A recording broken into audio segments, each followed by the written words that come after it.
واقعی نوٹنکی یہ گاؤں کی اسی بڑے گاؤں کی حمید نانا کا ذکر ہو رہا تھا کہ رنگین مزاج تھے اور زندہ دلانے بڑا گاؤں کے سردار تھے، اس لیے ان کے ڈسکشن کے بعد نوٹنکی کی گئی.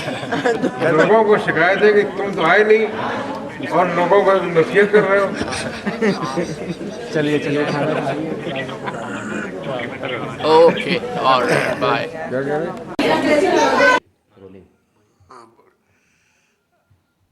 ہم اپنی زندگی کے شروع کے حصے میں دو چیزیں ہیں. ایک تو بڑے گاؤں کی زندگی جو ہم لوگ چھٹیوں میں جاتے تھے، اور دوسرے ہمارے چچا اور والد اور بزرگوں کے تعلقات آپس کے. تو ہم لوگوں کے ہمارے والد، ہم لوگ اتنا دور رہتے تھے. کیوں؟ ڈرتے بہت تھے. اور ڈرتے کیوں تھے کہ ان کے تعلقات چھوٹے بھائیوں سے دیکھتے تھے. نصیر چھوٹے بھائی تھے ان کے، تو وہ ان کے سامنے آ کے کانپا کرتے تھے. کانپنے کے معنی کہ ڈرتے اس لیے نہیں تھے کہ خوف تھا، بلکہ یہ ہے ان کے خیال سے اور محبت کی وجہ سے.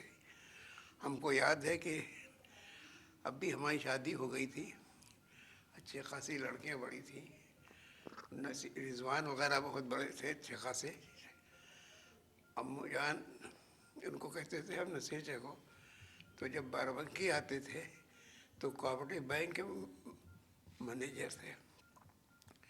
تو کوئی میٹنگ ہوتی تھی تو ان کو دیر ہو جاتی تھی، تو وہ آتے تھے، کھانا وانا ہو جاتا تھا. تو مامی سے کہتے تھے کہ وہ بھی مامی کہتے تھے ہماری والدہ کو کہ مامی بھوک بہت لگی، تو ان کا کھانا لگا دیتے تھے. ایک مرتبہ اتفاق سے کھانا کھا رہے تھے کہ ابو آ گئے. تو ان کہا کہ یہ کوئی کھانے وقت ہے، اٹھو، اس وقت کھانے کی ضرورت نہیں ہے، شام کو کھانا.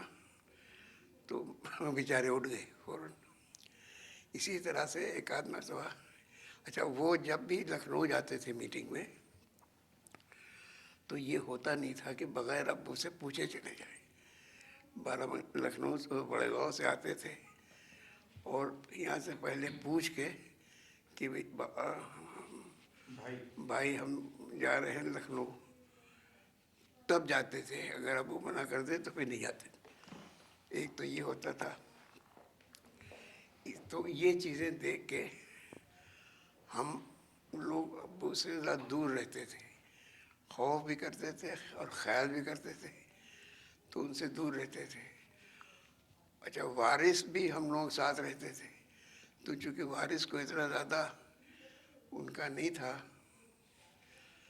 اثر نہیں تھا، تو وہ کرتے یہ تھے کہ جتنی موٹی سے موٹی کتاب ہوتی تھی وہ لے کے ان کے سامنے بیٹھ جاتے تھے. تو ظاہر کرتے تھے کہ پڑھ رہے ہیں. ابو یہ تھا کہ ہم لوگوں کو گرمیوں میں کہتے تھے کہ پڑھ لو گرمیوں میں تاکہ اسکول میں آسانی ہو. تو ہم لوگ تو کبھی پڑھنے وڑھنے میں زیادہ توجہ تھی نہیں، کھیل اور میں زیادہ تھی. وارث ہمیشہ اتنی بڑی موٹی کتاب لے کے بیٹھ جاتے تھے، کبھی ڈکشنری، کبھی کچھ ان کو دکھانے کے. بڑے گاؤں میں ہم لوگ جب جاتے ہیں گرمیوں چھٹیوں میں تو وہاں میں لڑکوں میں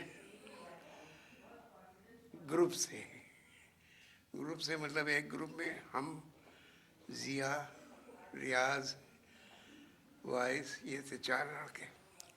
یہ طرح جلیل، انعام وغیرہ. اس میں صدیق شاید نہیں تھے. تو صدیق نے ایک مرتبہ ابو کو اپلیکیشن لکھ کے دی کہ یہ لوگ ہم کو اپنے ساتھ کھلاتے نہیں. تو بلا کے وہ لوگ ڈانٹے گئے، ان کو شامل کرایا گیا. اسی طرح اکرام بھائی، امین بھائی، اکرام بھائی، عتیق ماموں اور ابرار بھائی 3 آدمی تھے. اور ایکسٹرا میں امین بھائی کو شامل کر لیا جاتا تھا کبھی کبھی. تو جب گرمی کی چھٹی ہوتی تھی تو ضیا بھی آتے تھے، تو ہم اور ضیا بھی شامل ہو جاتے تھے. اس میں کیرم ہو رہا ہے، اوپر یہ جو زینے کا، اس کا پھاٹک کا اوپر کا کوٹھا ہے، اس میں تو وہاں رہتا تھا، تو اس میں وہ شامل ہو جاتے تھے۔ اچھا، اکرام بھائی شرارت تو ہمیشہ بہت کرتے تھے، مگر ایسی شرارتیں کرتے تھے کہ تکلیف بھی ہوتی تھی۔ عتیق ماموں بیچارے رات میں اٹھ کے پانی پیتے تھے اور سراہی اپنی سراہنے رکھتے تھے۔ تو ایک مرتبہ اکرام بھائی سویرے اٹھ کے پیشاب کر کے رکھ دیا، رات میں بہت وہ بیچارے بہت لڑائی ہوئی، جھگڑا ہوا۔ اسی طرح اکرام بھائی وہ واقعہ بتائیے جو امتحان دینے گئے تھے اسکول والا، اسکول کا آپ بتا رہے تھے امتحان، کون؟ 10 روپے والا امتحان جو اکرام، ہاں ہم بتاتے ہیں اس کے تو کئی قصے۔ تو ایڈمیشن میں جلیل کا ایڈمیشن ہونا تھا، تو جلیل اکرام کچھ مطلب نہیں ان کو کہ یہ پاس ہونا ہے یا فیل ہونا، جلیل کو بھی کچھ پتہ نہیں کہ ایگزامینیشن ہم کو کس طرح کرنا ہے، مگر اکرام میں ہر چیز کا اپنا ذمہ لے لیتے تھے کہ جلیل کو پاس کرنا ہے، وہ ایڈمیشن ہونا ہے۔ تو وہ ایک چرڑ جی تھے کہ ابو غارہ کے ساتھ پڑھے ہوئے تھے، وہ اس زمانے میں نیچرل سائنس پڑھاتے تھے ہم کو۔ تو اکرام بھائی جلیل کو نقل کرانے پہنچے، تو وہ پیچھے سے آگے انہوں نے پکڑ لیا، کیا کر رہے ہو اکرام؟ کہہ رہے میں کیا کر رہا ہوں؟ کچھ نہیں کر رہا ہوں۔ کہہ رہے یہ کہہ رہا ہوں، کہہ رہے کہ آپ یہ سب کو نقل کرانے آئے ہیں، آپ کو دیکھنے آیا ہوں۔ الٹی وہ بہت خبر، چلو پولیس کے پاس کل چلیے۔ تو وہ لے گئے پرنسپل کے پاس، کہہ رہے کہ یہ دیکھیں وہ نقل کر رہے ہیں، کہہ رہے بالکل جھوٹ کہتے ہیں، نقل یہ کرا رہے تھے، ان کا بھتیجا بیٹھا ہے ہم سے۔ بہرحال اس قسم ایک مرتبہ ہم اور اکرام بھائی ایک ہی کلاس میں تھے، 9ویں میں، تو ہم سے ارتھمیٹک ایگزامینیشن، تو ہم سے کہنے لگے کہ یار ہم کو پرچے پہ لکھ کے دے دو۔ اچھا، ہم کبھی کام کیا نہیں تھا، ہم ڈرتے تھے۔ ہمارا جو انویجیلیٹر تھا وہ بہت ہی مردوخہ تھے، بہت سارا اسکول ڈرتا تھا وہ ہمارے انویجیلیٹر۔ اب یہ مار ہم کو دانت کی یہ لکھ کے دو گے، خیر ہم نے لکھ کے دیا۔ اب ہم بھی ڈرتے تھے، کبھی کیا تو نہیں تھا یہ۔ تو ہم جیسے ہی ان کو پکڑنے لگے وہ آ گیا، اس نے ہم کو پکڑ لیا، کہنے کہ کیا کر رہے ہم نے ہم کچھ نہیں، ہم قریب قریب رونے لگے، 9ویں میں تھے حالانکہ۔ خیر وہ لے کے ہم کو چلا، اور جیسے ہی ان کے پاس سے نکلا انہوں نے ہاتھ پکڑ لیا اس کا، کہ آپ کہاں لے جا رہے ہو؟ تو ان کا یہ نقل کر رہا تھا، ان کے جھوٹ بولتے آپ، یہ نقل نہیں کر رہا تھا، میں کر رہا تھا، میں نے ان سے کہا تھا مجھے دے دو۔ تو ان کا آپ بھی چلیے، کرے چلیے۔ خیر اس کو پرنسپل سے پھر وہی لڑائی جھگڑا ہوا، بہرحال چھوٹ گیا۔ ایک مرتبہ ہماری سیٹ پیچھے تھی، ان کی آگے، اور ایک کرسچن پرنسپل ہو کے آیا تھا جو بہت ہی بے حد مارتوخا تھا اور بہت ہی بدمعاش، اور وہ کرمچ کے باٹا کے چپل وہ جوتے ملتے تھے کرمچ کے، وہ پہن کے چپکے چپکے آتا تھا اور ہاتھ ڈالتے تھا جیب میں، تو جس کے بعد شبہ ہوتا تھا۔ تو اکرام بھائی تو نوٹوریس تھی، تو آیا اور ان کی جیب میں ہاتھ ڈال دیا۔ خیر یہ اپنے بیٹھے رہے، کچھ نہیں ملا۔ تو جہاں آگے بڑھنے لگے ان کے ہاتھ پکڑ لیا۔ اکرام بھائی کہ ہمارے 10 روپے تو دیتے جاؤ۔ روپے کیسے؟ کہلے ابھی نکالا ہے کہ سارے کلاس کے سامنے آپ نے میرے جیب میں ہاتھ ڈالا، 10 روپے نکالے وہ دے دیجیے آپ۔ بہت ہی اچھا، اسی طرح سے بہرحال ہم لوگ جب مجھے ٹیوٹر آتے تھے پڑھانے کے لیے، وہ تو خیر ایک بڈھا ماسٹر کہتے تھے اس کو ہم لوگ، تو وہ ان کو پڑھانے کے لیے رکھے گئے۔ تو یہ لوگ پڑھتے ہوتے تھے نہیں، مارتے تھے ان کو زیادہ، بہت مارتے تھے کہ اگر کل سے آئے ہو تو ماریں گے. اور یہ تو وہ چھوٹا ناک بہت ڈرتا تھا، وہ کہہ رہے فجی بھی ہم کو ماریں گے، تو کہہ رہے تم جو ہم بھی ماریں گے. بہرحال جب وہ نہیں مانا تو ایک دن اس کو کمر رسی سے باندھ کے اوپر سے لٹکا دیا. کہنے وہ تو آپ تو نہیں ہوگی، کہنے آؤں گا تو فجی بھی ایک ڈر سے، لیکن پڑھاؤں گا نہیں. ہمارے تھے ماسٹر نذیر، ایک بہت پرانے تھے، ہم لوگوں کو سب کو پڑھایا کرتے تھے، ہم کو ریاض کو. اور اکرام بھی تو خیر پڑھتے تھے لیکن بیٹھتے تھے. تو رسول پور میں مکان تھا، پہلے چھوٹے نانا اور سب چھوٹے نانی وغیرہ ویسے سے. تو ہم عبید، ریاض، ابرار بھائی، اکرام بھائی سامنے وہاں پہ برآمدہ تھا، بیٹھ کے پڑھتے تھے. عبید کے یہاں سے چھٹیوں میں گاجر کا حلوہ آیا بن کے، تو وہ عبید کی عادت تھی کہ وہ رکھ دیتے تو بھول جاتے تھے، کھاتے خود نہیں تھے اور سڑ جاتا تھا.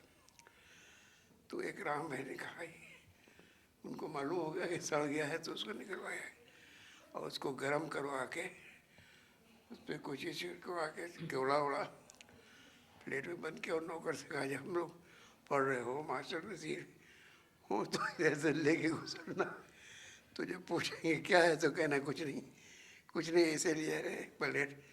تو وہ ضد کریں گے، جب ضد کریں تو بتانا کہ گاجر کا حلوہ ہے. خیر ویسے ہوا کہ وہ تو اس نے ماسٹر نے کہا کہ کیا لے جا رہے ہو؟ تو کچھ نہیں بھی آ رہے، ایسے جا رہے. کہ لاؤ دکھاؤ دیکھو. وہ ضد کیا تو اس نے لے تو گاجر کا حلوہ. انہوں نے 2 چمچ داب دی اور متری اور یہ وہ سب قصہ ہوتے تھے. بہرحال تو بڑے گاؤں میں اچھا ابو جی رولنگ. جو بڑے گاؤں کا جشن منایا گیا، میں سمجھتی ہوں اس کی پہلے بہت ضرورت تھی.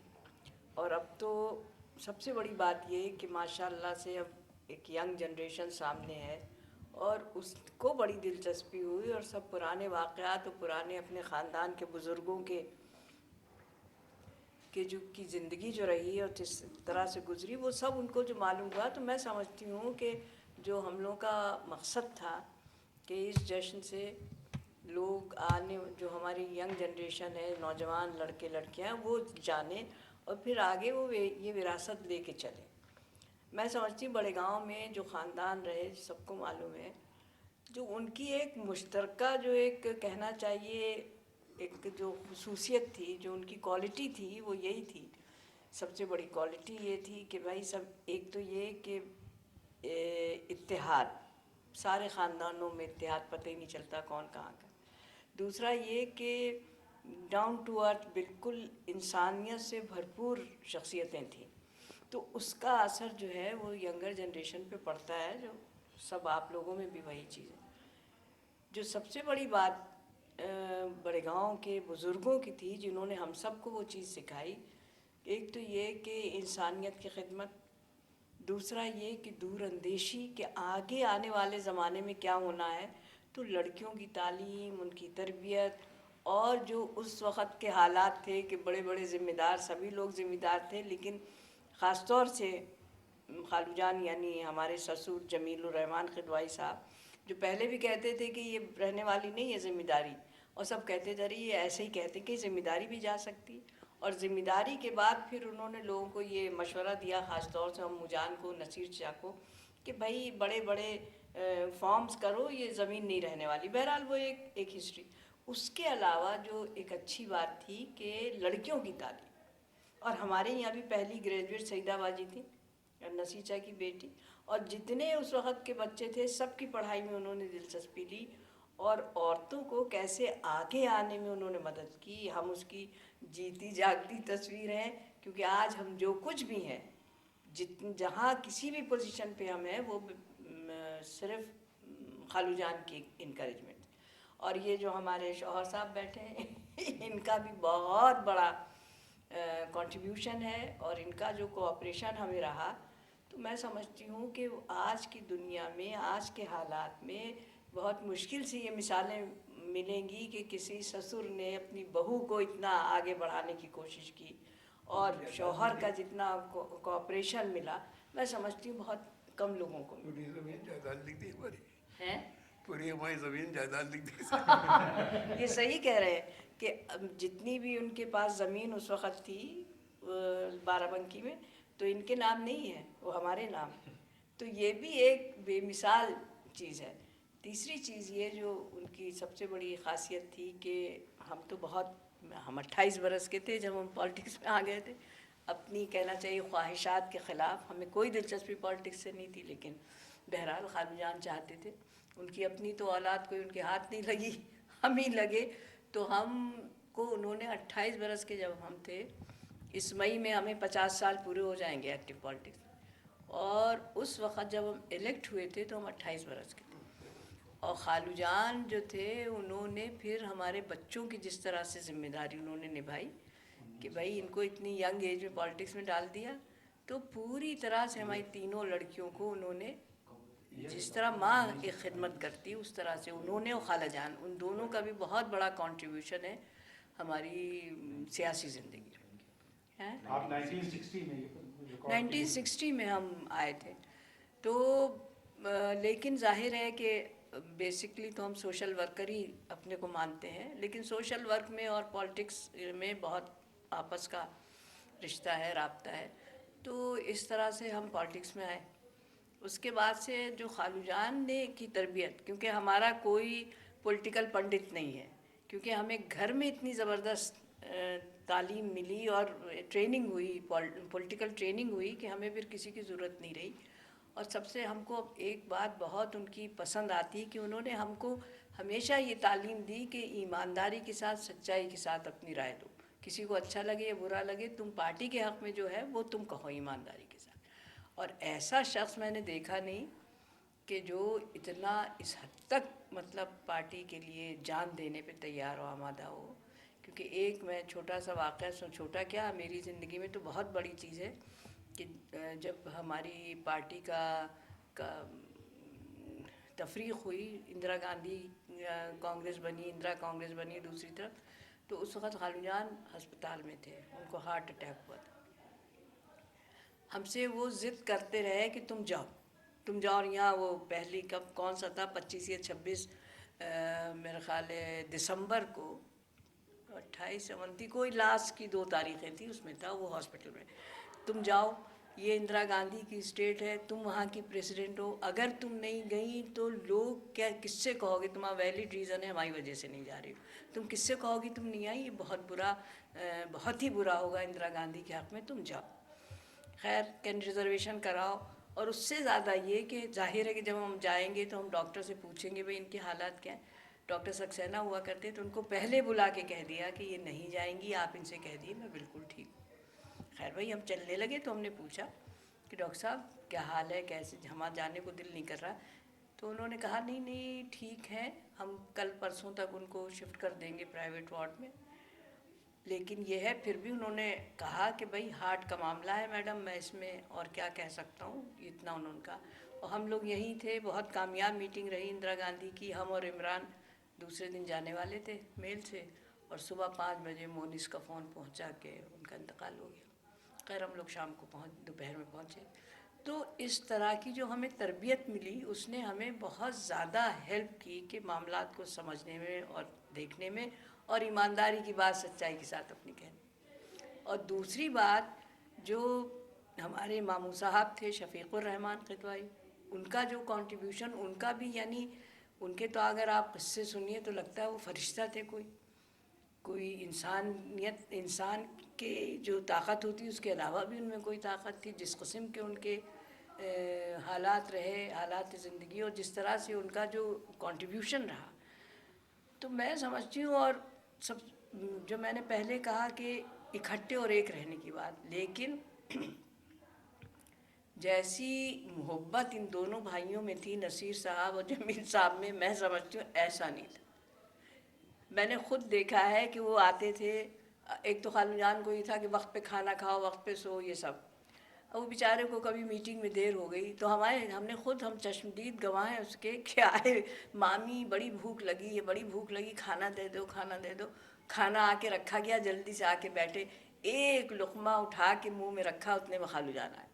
یہ کیا بے وقت کھانا، 3 بجے کھانے کا کوئی سوال نہیں، اٹھاؤ کھانا. کھانا اٹھ گیا، وہ بھی بھوکے اٹھ گئے. لیکن وہیں پہ جب ان کو ایک دفعہ چھت گر گئی تھی اور پورا پلاسٹر چڑھا ہوا تھا تو پوری خدمت انہوں نے، ان کے گندے پاٹ اٹھانا، صاف کرنا، وہ سب. اور امو جان، ہمارے نصیر چچا جو تھے، ان کو بڑی اچھا لگتا تھا فلم جانے کا، تو جب لکھنؤ آتے تھے تو فلم ضرور جاتے تھے. امو جان کبھی نہ ان سے پوچھتے تھے اور نہ خالو جان ان سے کہتے کہ جاؤ. جب آ جاتے تھے تو کہتے تھے خالہ جان سے کہ ماں آج کھانا جلدی کرا دو، نصیر آئے ہیں، یہ پکچر دیکھے، جلدی کھانا کراؤ. اچھا اگر امو جان کسی وجہ سے نہیں جا رہے ہیں، دیر ہو رہی، تو خود نہیں کہتے، خالہ جان سے کہتے پوچھو بھائی آج پکچر نہ دیکھیے گا، آج فلم نہ دیکھیے گا. اور آخر میں وہ جاتے تھے. لیکن ایسی بے مثال محبت بھائی ہم نے نہیں دیکھی. ہسپتال میں تھے خالو جان تو امو جان گئے تو مفلر جو ڈالے تھے بہت پرانا تھا، وہ سب کٹا وٹا تھا. تو حسب عادت کا کیا یہ پھٹے پرانے مفلر